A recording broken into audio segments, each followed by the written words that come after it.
Audio book वाङ्मय 66 युग निर्माण योजना दर्शन स्वरूप व कार्यक्रम चैप्टर 6 पार्ट 97 व्यक्ति और समाज का समग्र निर्माण कर सकने वाली शिक्षा पद्धति।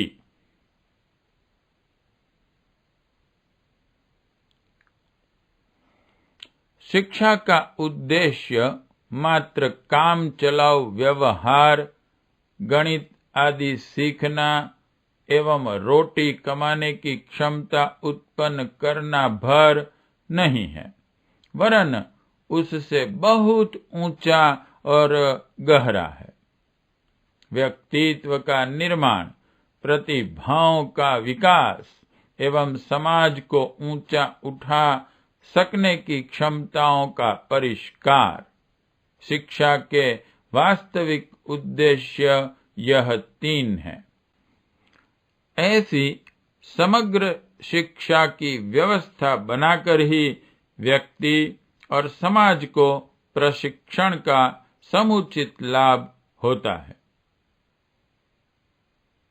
प्राचीन काल में शिक्षा सूत्र बहुत ही उत्कृष्ट स्तर के मनःशास्त्रियों के निष्णात एवं व्यक्तित्व गढ़ सकने की क्षमता संपन्न व्यक्तियों के हाथ में था। पाठशालाओं, गुरुकुलों, आचार्य पीठों और विश्वविद्यालयों का संचालन ऐसे ही महामानव करते थे। फलस्वरूप यह भारतवर्ष देवभूमि कहलाता था।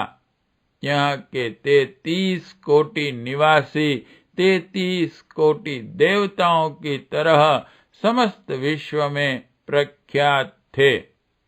यह शिक्षा पद्धति का ही चमत्कार था। आधुनिक काल में भी प्रगतिशील राष्ट्रों ने अपनी समर्थता सुयोग्य नागरिकों द्वारा ही उपलब्ध की और उस उपलब्धि के लिए उन्होंने स्व-उद्देश्य शिक्षा को ही प्रधान माध्यम बनाया। हिटलर ने विश्व विजय के स्वप्न देखे और उस प्रयोजन की पूर्ति के लिए सारे राष्ट्र को 2 शताब्दियों में ढाल दिया। जर्मन नागरिकों के मन में उत्साह और महत्वाकांक्षाएं हिलोरें ले रही थी और जब द्वितीय विश्व युद्ध हुआ तो आरंभ में उनने जो शौर्य और कौशल दिखाया उससे सारी दुनिया कांपने लगी। पीछे मित्र राष्ट्रों की सम्मिलित शक्ति और व्यूह रचना के आगे हार माननी पड़ी, यह दूसरी बात है, पर इससे उस निष्कर्ष में कोई अंतर नहीं आता जिसके अनुसार किसी भी देश के नागरिकों को शिक्षा पद्धति के आधार पर किसी भी स्तर का बनाया जा सकता है। आधुनिक चीन जैसा भी कुछ है, पिछले 20 वर्ष की शिक्षा प्रणाली के फल स्वरूप है। रूस की दृढ़ता उन नागरिकों पर अवलंबित है जिनका मनोबल वहां की शिक्षा प्रणाली ने उभारा और संभाला है। जापान, स्पेन, इज़राइल, युगोस्लेविया आदि थोड़े ही दिनों में बहुत ऊंचे बढ़ चले देशों की प्रगति का मूल कारण उन देशों की शिक्षा पद्धति में उन तत्वों का समावेश ही है जो नागरिकों के चरित्र बल, मनोबल तथा ऊंचे दृष्टिकोण का परिष्कार कर सकने में समर्थ हैं। व्यक्तियों की प्रतिभा निखारने और समाज को समर्थता प्रदान करने में उद्देश्य शिक्षा पद्धति से बढ़कर और कोई माध्यम हो ही नहीं सकता। दुर्भाग्यवश अपने देश में इस और ध्यान नहीं दिया गया। स्कूल कॉलेज तो बहुत खुले, पर उनके सामने कोई स्पष्ट लक्षण न होने के कारण उन बेकार और असंतुष्ट शिक्षाविदों की संख्या बढ़ी, जो अशिक्षित रहने की अपेक्षा प्रस्तुत सुशिक्षा को घाटे का सौदा अनुभव करते हैं। ईश्वर ही जाने हमारे राष्ट्र के कर्णधार इस देश की आवश्यकता के अनुसार कोई शिक्षण तंत्र दे सकेंगे या नहीं। इसके लिए जिस मौलिक शिक्षण और साहसिक चिंतन की आवश्यकता है, वह न हो तो पढ़ने लिखने की लकीर भर पिटती रहेगी, पर शिक्षा पर लगने वाले श्रम और धन का सदुपयोग न हो सकेगा। सरकार क्या करेगी, कब करेगी, इसकी प्रतीक्षा में बैठे रहने और केवल आलोचना शिकायत करने से कुछ काम चलने का नहीं है। हमें अपने स्वल्प साधनों से जन स्तर पर वर्तमान शिक्षा में जो कमी है, उसकी पूर्ति का प्रयत्न करना चाहिए। जन स्तर पर किए गए प्रयत्नों की शक्ति नगण्य नहीं है।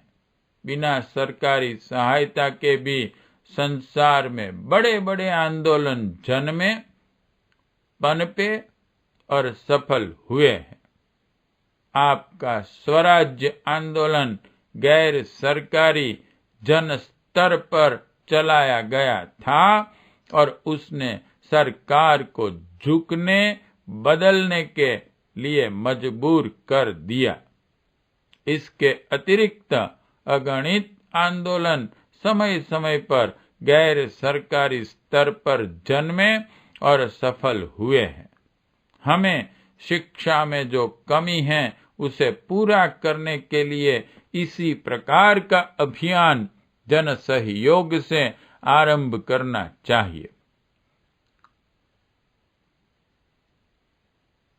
इसका छोटा सा आरंभ इन्हीं दिनों किया गया है। व्यक्ति, सरकार और समाज के नवनिर्माण का अत्यंत प्रखर साहित्य युग निर्माण के अंतर्गत छप रहा है। इसमें चुने हुए भागों को पाठ्यक्रम के रूप में निर्धारित किया गया है और सुकरात की प्रश्न प्रणाली से शिक्षार्थियों के अंतःकरण में गहराई तक उस विचारधारा को उतार देने का कार्यक्रम बनाया गया है। युग निर्माण शाखाएं जगह जगह ऐसी रात्रि पाठशालाएं, प्रौढ़शालाएं खोलेंगी, जिनमें अशिक्षितों को साक्षर बनाने की भी व्यवस्था रहेगी, पर साथ ही जिस भावनात्मक नवनिर्माण की देश के नागरिकों को नितांत आवश्यकता है, उसे शिक्षित अशिक्षित सभी को अनिवार्य रूप से पढ़ाया जाएगा। इसके लिए संक्षिप्त पाठ्य पुस्तकें तैयार हो चुकी हैं। पढ़ाने की शैली अपनी वैसी ही होगी जैसी प्राचीन काल में भारतीय ऋषियों की थी, अथवा सुकरात, अरस्तु आदि सभी तत्वदर्शी प्रश्नोत्तर क्रम से पढ़ाया करते थे।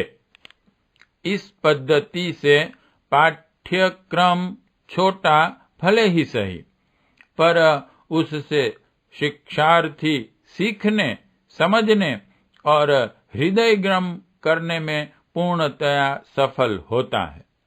इस शिक्षण को सेवाभावी अवैतनिक कार्यकर्ता जगह जगह चलाएंगे।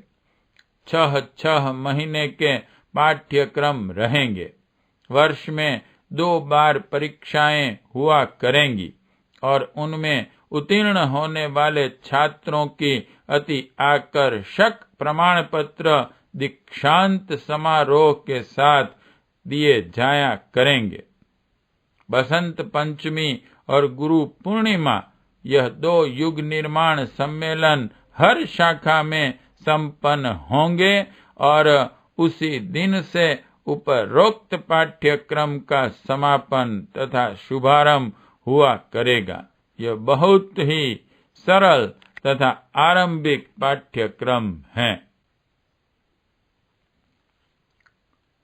जहां सुविधा होगी वहां पूरे समय के विद्यालय चलाए जाएंगे। उसका आधार गायत्री तपोभूमि में संचालित वर्तमान युग निर्माण विद्यालय के आधार पर होगा। व्यक्ति समाज निर्माण की शिक्षा पद्धति और उसे छात्रों को हृदयंगम कराने तथा व्यवस्था चलाने का सर्वांगपूर्ण शिक्षण यहाँ चलाया जाता है। यहाँ से निकले विद्यार्थी एक प्रकार से ट्रेन अध्यापक सिद्ध होते हैं और अपने अपने स्थानों पर रात्रि पाठशाला में तथा पूरे समय के विद्यालय चलाने में समर्थ होते हैं। अभी तो किशोर छात्र आते हैं, जरूर समझी गई तो प्रौढ़ों को भी इस प्रकार की 3 महीने की ट्रेनिंग लेने के लिए बुलाया जा सकेगा ताकि वे अपने स्थानों पर पूरे समय के विद्यालय चला सकें। युग निर्माण विद्यालय में ऐसे शिल्प भी सिखाए जाते हैं जो सुशिक्षितों को भर पेट रोटी दे सकने में समर्थ हैं। जापान गृह उद्योगों के बल पर ही इतना संपन्न और सुविकसित बना है। बिजली की शक्ति से चल सकने वाले और थोड़ी पूंजी से चल सकने वाले उद्योगों की अभिवृद्धि से ही अपने देश के शिक्षितों की बेकारी दूर होगी। लाखों छात्र जो हर साल पढ़कर निकलते हैं, उन सब को नौकरी मिलना असंभव है। कृषि के लिए भूमि वर्तमान किसानों के लिए ही अपर्याप्त है। ऐसी दशा में गृह उद्योग ही एकमात्र अवलंबन रह जाते हैं, जो बिजली से चलने के कारण अधिक शारीरिक श्रम खर्च न करावें और उत्पादन भी कर सकें तथा आजीविका भी अधिक दे सकें।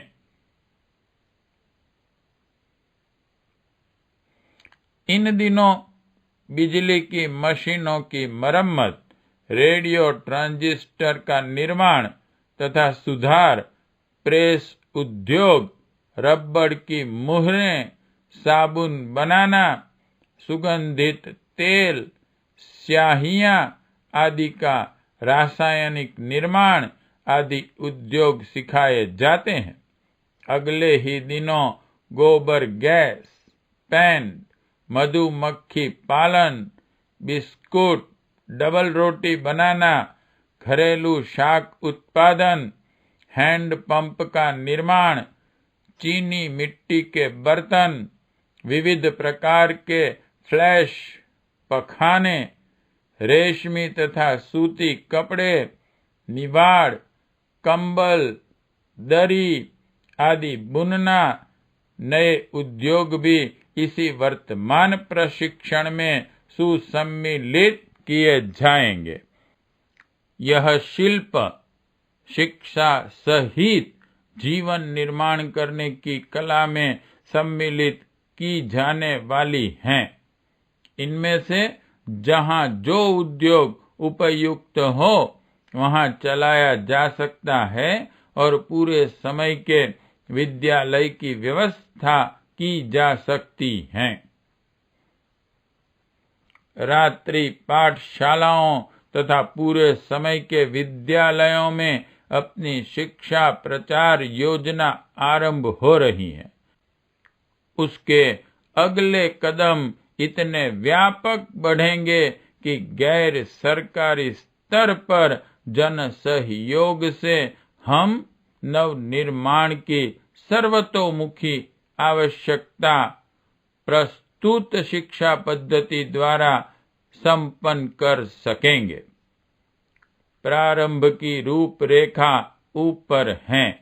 इसका विस्तार कितने बड़े परिमाण में होगा उसे अगला समय भली प्रकार सिद्ध कर देगा। प्रश्न 1. शिक्षा के वास्तविक उद्देश्य कितने व कौन कौन से हैं? 2. प्राचीन काल में भारत की शिक्षा प्रणाली कैसी थी? 3. सिद्ध कीजिए कि प्रगति का मूल मंत्र शिक्षा पद्धति है। 4. वर्तमान शिक्षा प्रणाली के दोष बताइए। 5. शिक्षा में परिवर्तन जन सहयोग से कैसे संभव है? 6. युग निर्माण योजना की शिक्षा पद्धति पर प्रकाश डालिए। 7. युग निर्माण विद्यालय की कार्य प्रणाली पर प्रकाश डालिए। 8. छात्रों द्वारा सीखे जाने वाले गृह उद्योगों पर प्रकाश डालिए। 9. जीवन निर्माण की कला से आप क्या समझते हैं? 10. रात्रि पाठशालाओं की आवश्यकता क्यों है? 8. 97 समाप्त।